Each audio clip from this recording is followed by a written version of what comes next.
Hey, what up, y'all? Welcome to Gobi Games Podcast. I'm Gobi, and I'm flying solo again tonight. It's been a rough week. I'll tell you what. Yeah, it's been one of them weeks for sure.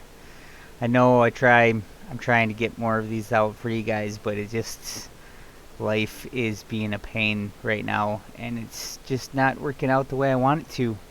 Um, so as most of you guys know, I'm an avid Division 2 player, pushing right around 500 hours into the game at the current moment. Uh, and I finally got to try the raid with my clan for the first time on Sunday. And it went as well as you can think most raids would go for first time people, for and pretty much everybody is a first timer in the raid. It didn't go very well at all. We kind of got to learn the boss mechanics for the first boss, and that was it. But man, was that a nightmare! Uh, yeah, it was definitely rough. Definitely you need to go in with some pretty stout builds, um, if you wanna be successful.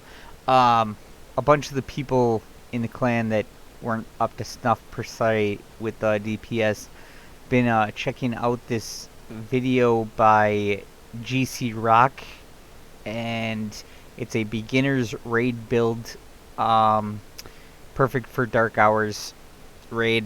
So if you guys are interested, I will put a link to his video in this description of the podcast. Go check it out. It's a pretty solid build.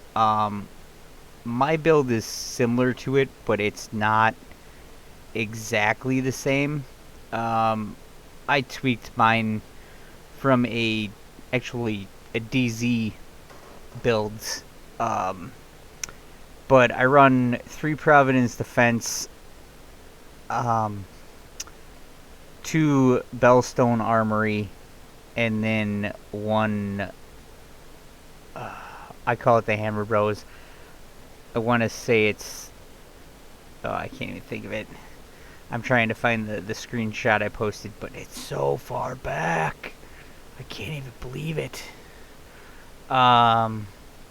So yeah, obviously the Division 2, they're rerunning all of the seasons and whatnot, upcoming to their new game mode later in the week. Or later in the week, yes, later in the week, woohoo! Later this year. So part of that, obviously, if you missed out on Season 1 when it released, now's a good chance to catch up on it. West End League is live until March 30th. If you haven't played Division 2 and you don't know what Leagues is, basically you rerun story missions and you have a set timer. And most of the time, I want to say it's like 12 minutes for hard and 14 minutes for challenging or something like that. And if you come in underneath that, you get 10 stars. And as long as you get 30 stars a week, you get all the league rewards. So you don't have to get all, I believe they do 50 or 60 stars per week in leagues run for 2 weeks. So, like, this will be the West End League, and then when the next agent comes out, you'll have a week with no league, and then a week after the agent is released, you'll get a league for 2 weeks, and then a new agent will be released. Usually, sometime in there, there's also global events and whatnot. Some of them are okay. Some of them not so much. The reanimated one, though, that came with the Resident Evil was probably my favorite. It was quite a bit of fun. But alright, so we're gonna move on to Council Wars stuff. Yes. If you haven't heard the news, all Bethesda games will be exclusive to platforms where Game Pass exists. So, sorry, PS4 users and PS5 users. You want to play Elder Scrolls or the next Fallout game? Gonna have to buy a PC or an Xbox. Did I see this coming? Yes. Yes, I did. For the last couple of years, people have always been saying that the problem with Xbox is their lack of first-party exclusives. And while Halo is a strong IP and Gears of War is a strong IP, I mean, I'm a huge Gears of War fan, but I'll be the first one to admit that Gears of War is just not a game that's going to be pulling people to Xbox. It's slightly above a niche game at this point, but it's still pretty much a niche game. It's not something that, you know, a lot of people really get into. I mean, obviously I love it, but it's not for everybody. And again, same thing with Halo. Halo's a great game. It's a solid IP. It's been solid IP for years. There's plenty of great games in there. I mean, the Master Chief Collection went through some growing phases. We'll call them that. Yeah, we'll definitely call them that. And it's grown into a remarkably good game. I mean, was it a remarkably good game at the beginning of its life? Fuck no. It was a trash wreck. It was horrible. Now, obviously, I'd love to have crossplay with the Master Chief Collection, but it's still one of those games that doesn't have it. But it is what it is. It's still Halo. But Xbox needed more feathers in their cap, per se, when it came to gaming IP, and that's exactly what this did. Now, it also kind of threw another light on this whole cross-play console war thing as well. Something that in our clan, Outriders, which comes out on April 1st, if you didn't know about it. The demo's still out and live. Go check it out if you haven't. It's a lot of fun. At least I found it fun. The demo is a little underwhelming in the story, so if you're trying to glean the story from the demo, I'm going to tell you right now, it's not. You're not going to get anything from it. It's basically the prologue before you have your powers and a couple of missions after you get your powers and stuff, so you can grind out to level 7 and kind of get a feel for the game mechanics and the world and whatnot. I have a feeling that the game is going to be slightly different than the demo. I feel like it's going to be more open world-ish, and it's it's going to be more like a Mass Effect game or a Borderlands game, which isn't a bad thing. I think both of those things are great, obviously, other than Borderlands 3, which I haven't played, but I also haven't heard glowing reviews about the story. I mean, everybody seems to love the mechanics about Borderlands 3, but the story, it's getting mixed reviews. I mean, and, some of the things I was reading, it's missing a lot of the quippy one-liners that you got from Borderlands 2 that just, put you in stitches in your chair as you're playing this game. Or the, people bring up the cursed shotgun and the cursed SMG from Borderlands 2, which I got to agree. I mean, that thing was fucking hilarious. And the screams that came out of it when, you swapped weapons and whatnot. Yeah. It was good. But what was that other thing I was talking about with the crossplay and, that issue? Oh, communication. Now, most games seem to have in-game communication, so it's not a huge deal, but Outriders, after playing the demo, we realized that it doesn't have any in-game voice. So how are we going to communicate across platforms, since we're a global gaming community? We have PlayStation 4, PlayStation 5, Xbox One, Xbox Series X, PC, I mean, Nintendo Switch. We even have mobile people that play games on mobile and stuff like that. But how are we all going to talk? Well, immediately everybody was like, oh, Discord. Sure. I mean, Discord natively works on PC. It works on mobile very well. But it doesn't work on consoles. Either way. Now, there is a little caveat to that. The Xbox does have a third-party app called Quarrel. Quarrel, I believe is how it's spelled. it'll allow you to log in and sign into Discord and use voice and all that stuff, and works really well. But that really only helps with PC players and Xbox players.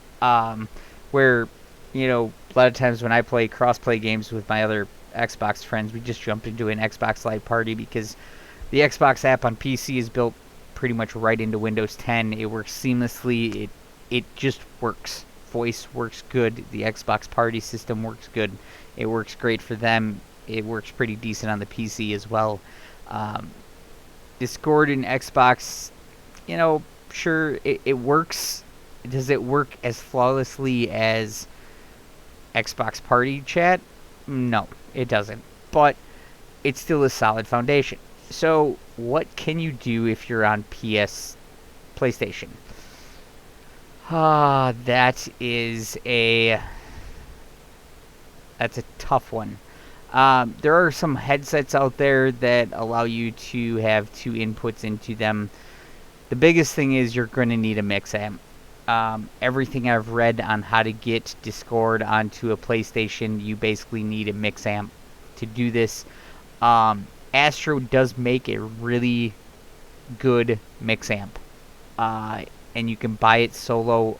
I can't remember the price off the top of my head. I know you can pick it up from Amazon. There are two versions. They both work with the PC. However, one version works with PS4 and PC, or PS5 and PC, and the other one is Xbox and PC.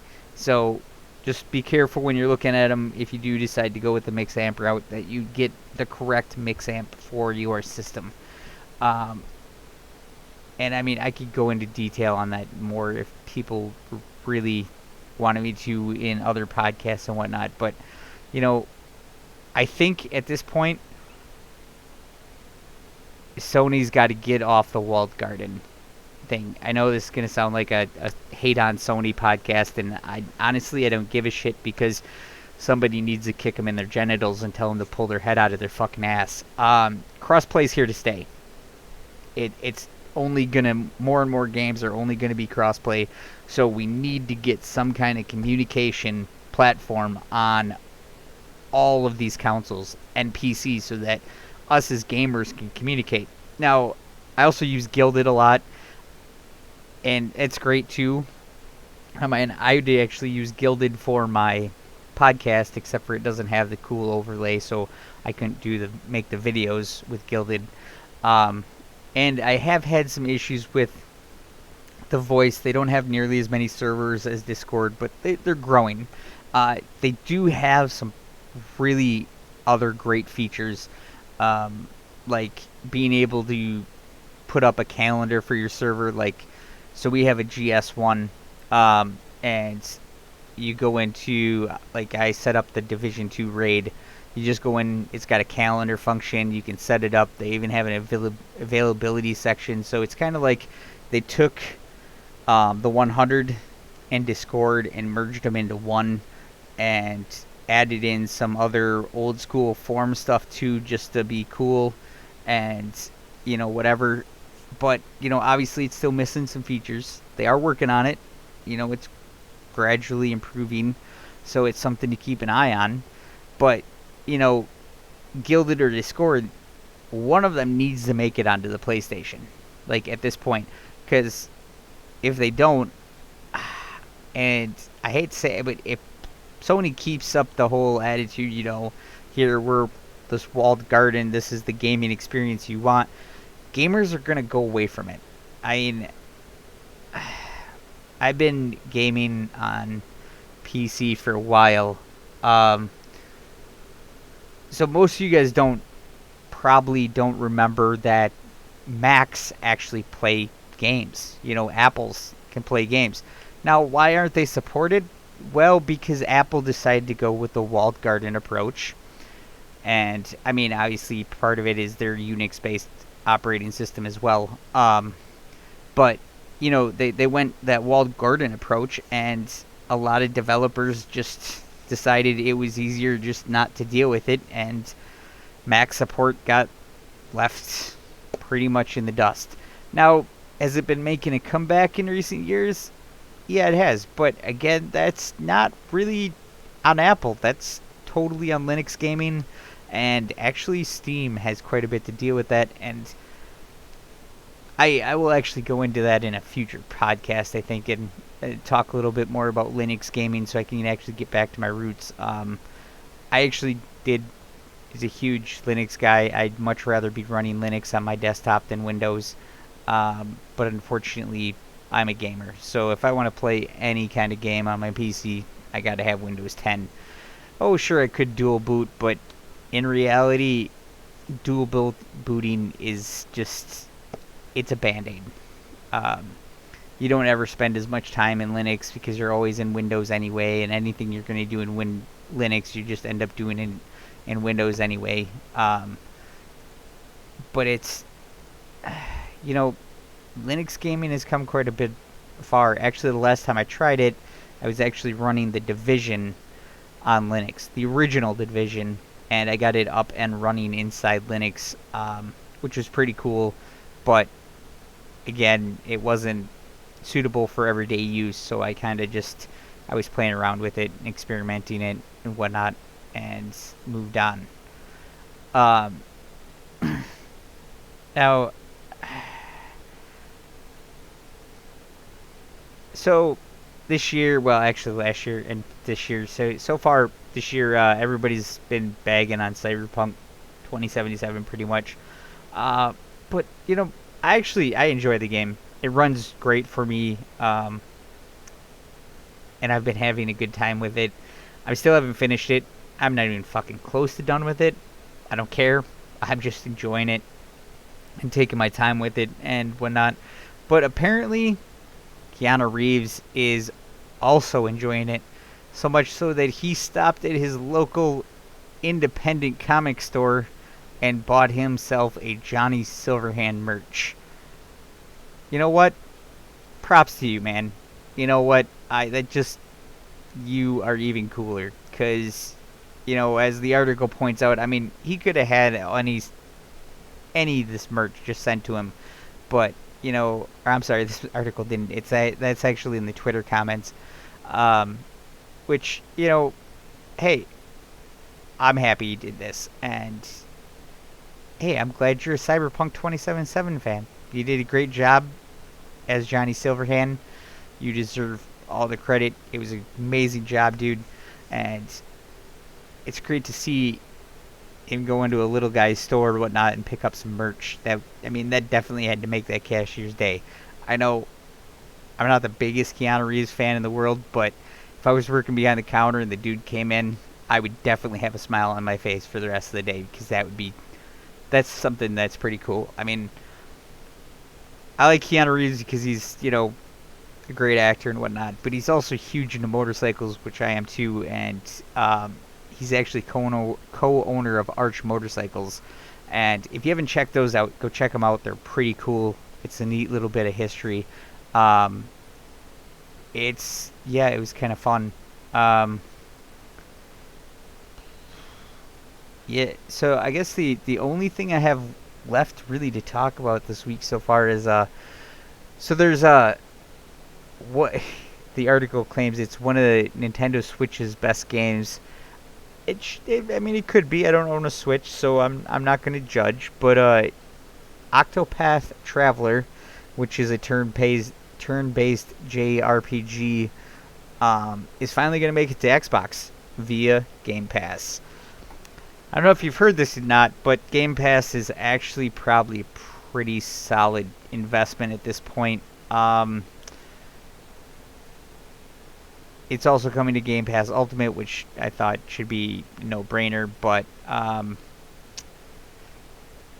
and of course throughout the rest of the March, you're gonna see Undertale, Empire of Sin, Nier Automata, Star Wars Squadron, Torchlight 3, Genesis Noir, Pillars of Eternity 2, Deadfire Ultimate Edition, Superland, and Yakuza 6, The Song of Life, and Narte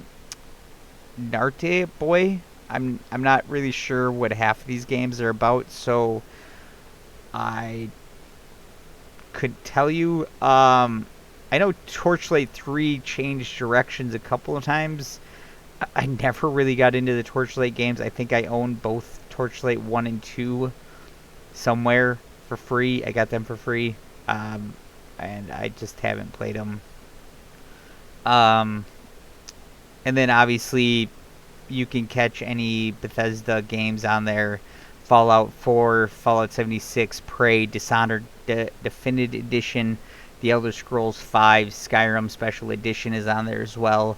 Um, which, I mean, that only makes Game Pass probably a better value at this point.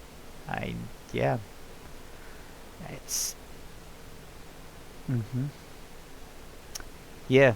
All right. Well, I mean, that's pretty much all I got for the today. I know it's a little bit shorter than usual, but work has been kicking my ass. I've been up since about 4:30 this morning, and it's 6:30 p.m. my time, so it's been a long day. But hey, um, to all you guys that do listen, and gals, I guess too, I really do appreciate it, and don't hesitate to give me some feedback. I'd love to hear from you guys. And till next time, catch y'all later. Peace.